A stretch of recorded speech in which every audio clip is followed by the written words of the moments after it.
ખ્યાતિ હોસ્પિટલ કાંડમાં આરોપી કાર્તિક પટેલની મુશ્કેલીમાં વધારો થયો છે। આરોપી કાર્તિકની આગોતરા જામીન અરજીમાં વધુ એક મુદ્દત પડી છે।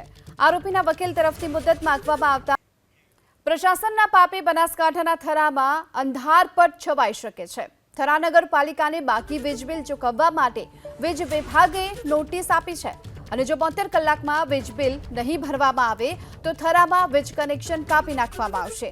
થરા નગરપાલિકાનું આશરે 4 કરોડ આસપાસનું વીજ બિલ બાકી છે। થરા નગરપાલિકાના છેલ્લે 3 વર્ષથી વીજ બિલના નાણાં ભરવામાં નથી આવેલા તથા જે રકમ છે વીજ બિલની બાકી એ વારીગૃહ પેટે 2,83,74,535 પડે છે।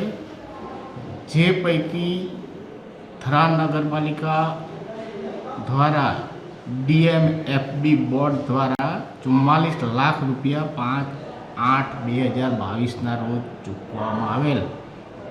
ત્યારબાદ સ્ટ્રીટ લાઇટના નાણાં 17.20 લાખ રૂપિયા આજ દિન સુધી બાકી છે।